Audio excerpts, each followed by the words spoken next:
Assalamualaikum warahmatullahi wabarakatuh. Alhamdulillahi rabbil alamin. Wassalatu wassalamu ala asyrafil anbiya'i wal mursalin Sayyidina Muhammadin wa ala alihi wa sahbihi ajma'in. Amma ba'du. Saudara-saudara sebangsa, setanah air dan sekeyakinan yang berbahagia. Data-data terakhir yang sampai kepada kita membuat kita sebagai bangsa semakin prihatin. Walaupun tentu tidak membuat kita jadi pesimis, seraya kita tetap memberikan penghormatan dan penghargaan kepada upaya-upaya yang telah dilakukan oleh pemerintah kita. Data itu adalah 3/5 dari jumlah penduduk kita hidup di bawah garis kemiskinan. Ini artinya apa? 60% dari 210 juta rakyat kita hidup di bawah garis kemiskinan dan 20% diantaranya dalam kemiskinan mutlak. Berbagai macam komentar orang, ada yang tetap dalam alur rasional memberikan analisa kenapa dan mengapa ini terjadi. Ada yang berpendapat kurang kompaknya tim ekonomi kita. Ada yang bilang karena korupsi masih merajalela. Ada yang bilang rendahnya upaya untuk law enforcement. Ada yang lebih cenderung mencari kambing hitam, menyalahkan masa lalu. Namun realitasnya kemiskinan itu tetap berjalan, tetap berlangsung. Sementara kita harus melakukan upaya-upaya di dalam alur kebersamaan terhadap kondisi yang dihadapi oleh mayoritas bangsa kita ini. Pada jumpa ini saya ingin menyampaikan sebuah hadis yang diriwayatkan oleh Imam Al-Hakim. Rasulullah sallallahu alaihi wasallam bersabda, "Arba'un man kunna fihi nasyarallahu rahmatuh wa adkhalahu jannatuh." Ada 4 hal. Siapa saja yang mempunyai keempat hal ini, Allah akan pancarkan rahmat kepadanya.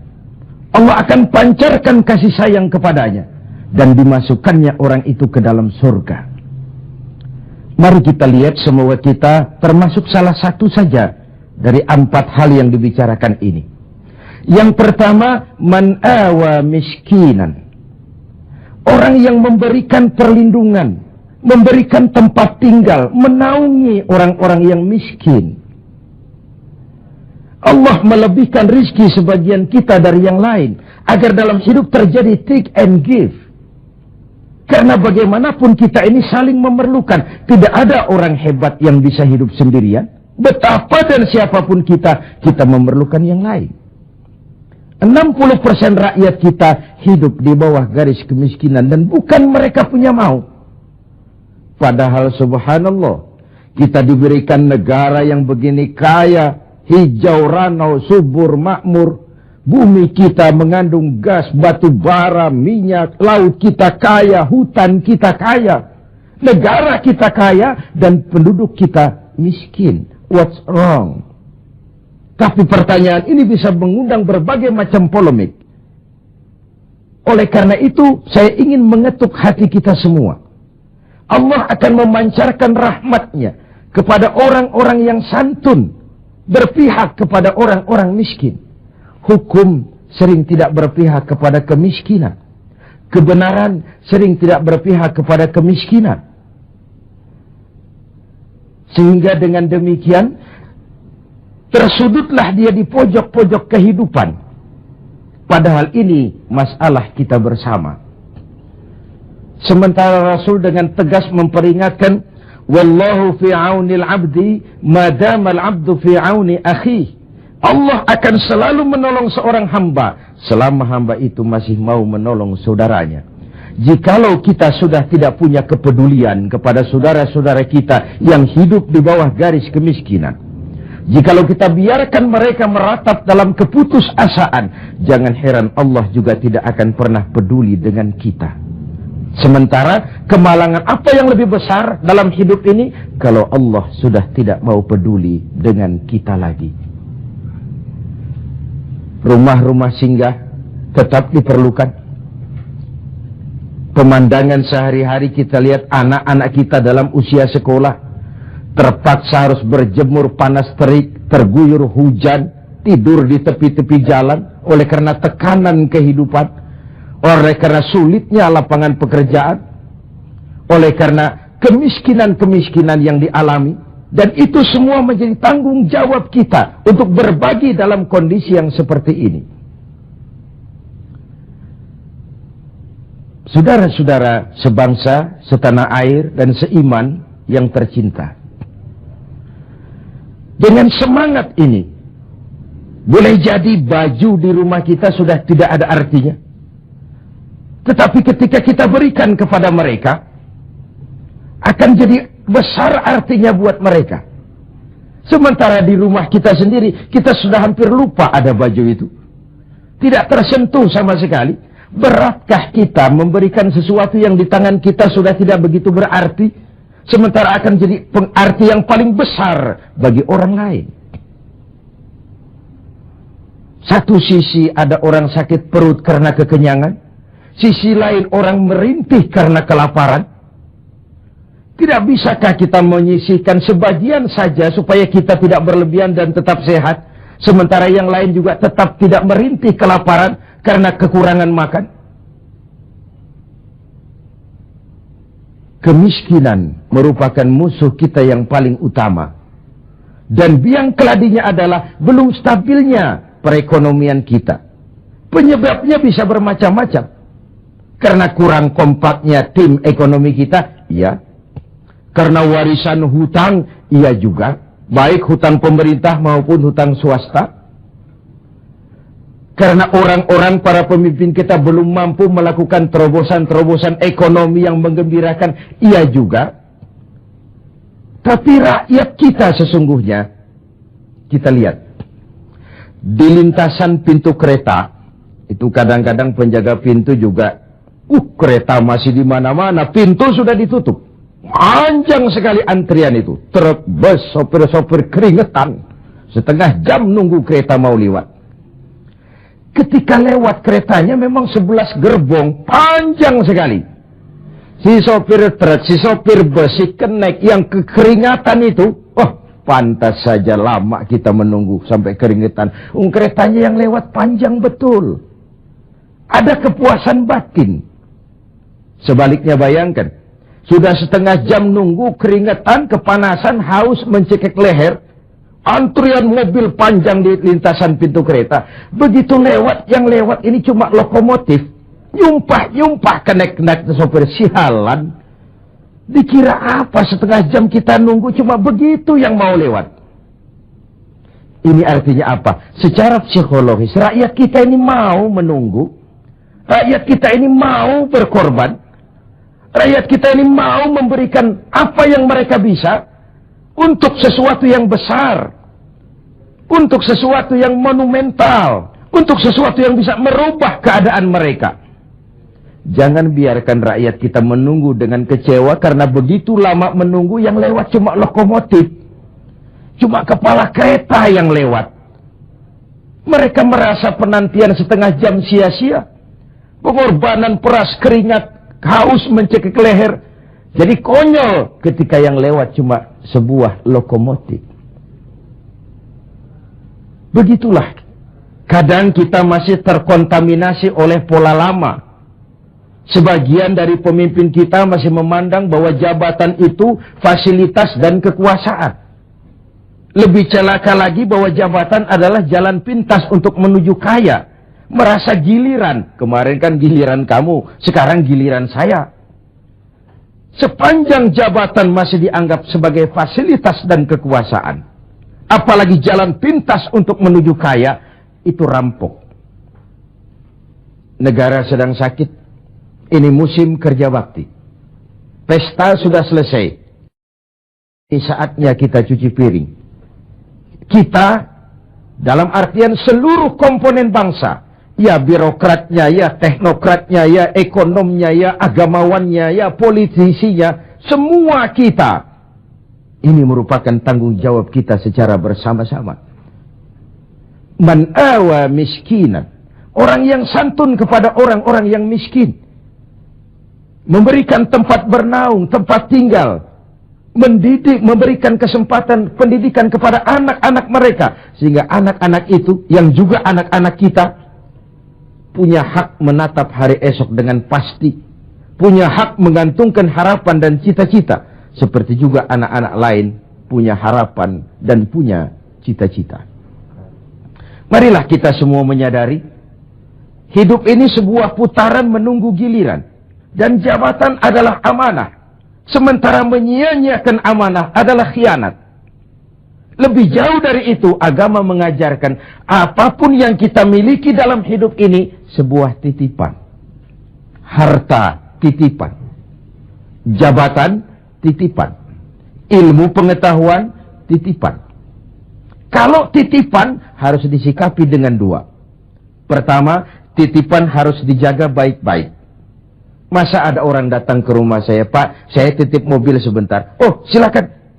Saat mobil diambil, kacanya pecah, bempernya penyok, rebannya kempes, knalpotnya hilang, marah yang punya. Saya cuma titip, kenapa tidak dijaga baik-baik?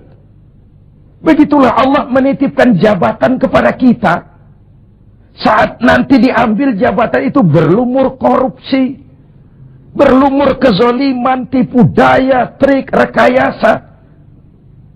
Tentu marah yang menitip ini. Kau harus bertanggung jawab. Ini kan titipan. Kenapa tidak dijaga baik-baik? Harta titipan. Malahan, kalau saudara diberikan ilmu, pertanyaan akhirat cuma satu. Ilmumu kau amalkan untuk apa? Diberikan kita usia yang panjang, pertanyaan akhirat juga cuma satu.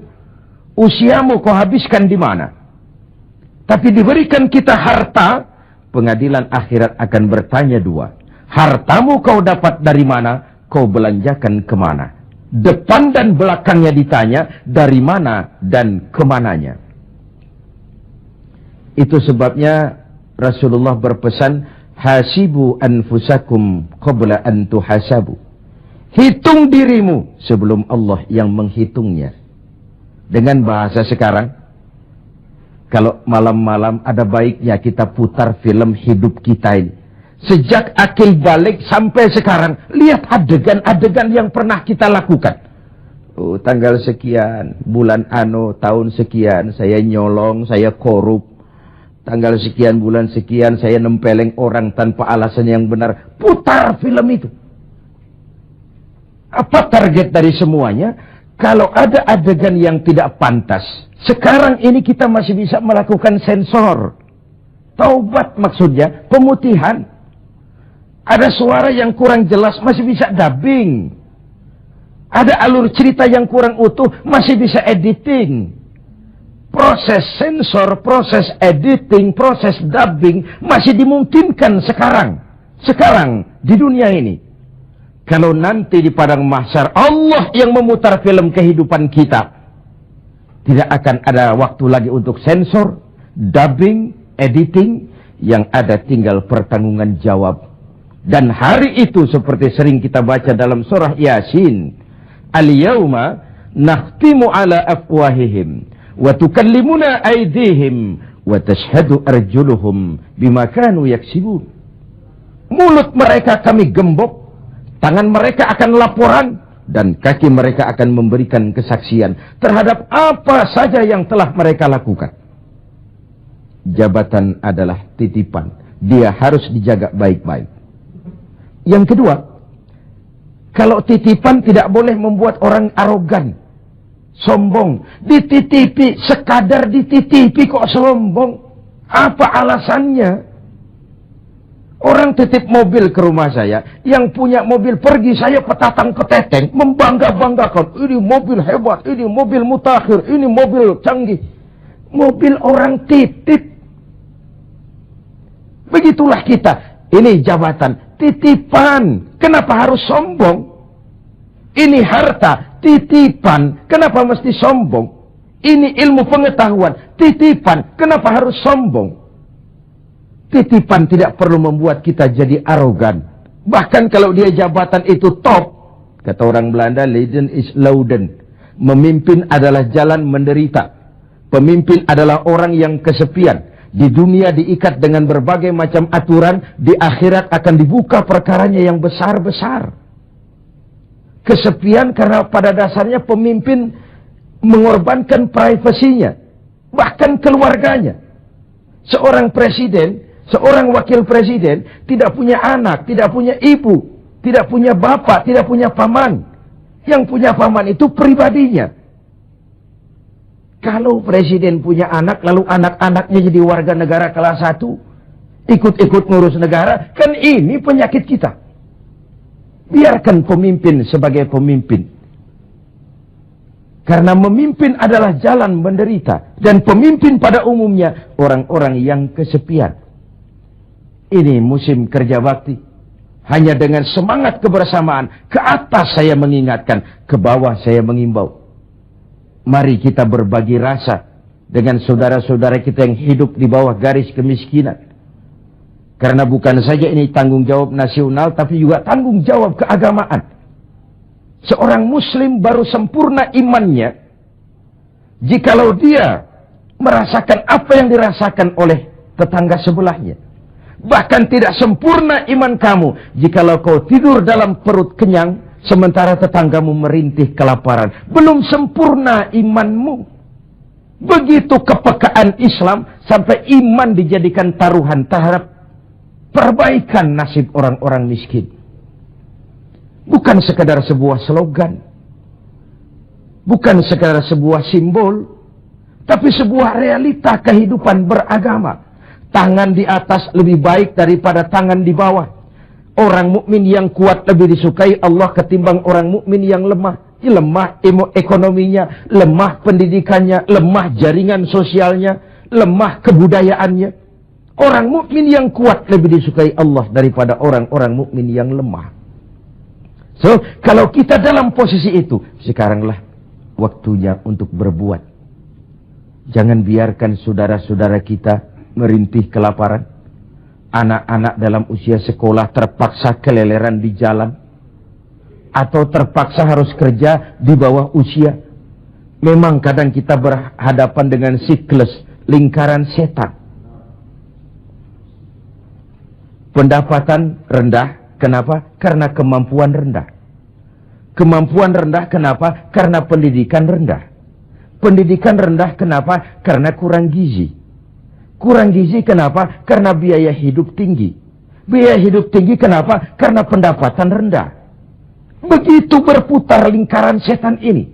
Tapi what can we do now? Apa yang bisa kita lakukan sekarang?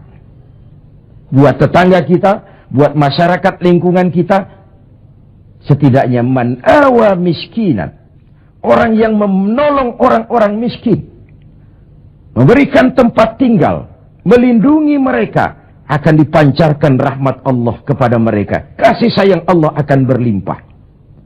Si miskin mungkin tidak akan bisa membalas, tapi Allah akan memberikan balasan melalui jalan yang tidak pernah kita sangka. Ketimbang kita mencari kambing hitam. Oke lah, yang salah tetap salah. Tapi kan dengan argumen, bukan dengan sentimen. Untuk menegakkan kebenaran, bukan untuk menang-menangan. Zaklik, tidak personlik. Menyentuh dan bukan menyinggung. Biarkan hukum tetap tegak. Biarkan penataan ekonomi kita tetap profesional. Sementara kita yang oleh Allah diberikan sedikit kelebihan, sedikit kemampuan, mari kita berbagi untuk mengatasi persoalan bangsa yang memang berat ini. Ini yang pertama. Yang kedua, orang yang akan dapat pancaran rahmat dari Allah itu warahimad dha'ifa. Orang yang punya sifat belas kasih kepada mereka yang lemah. Keberpihakan kepada orang-orang yang tidak berdaya.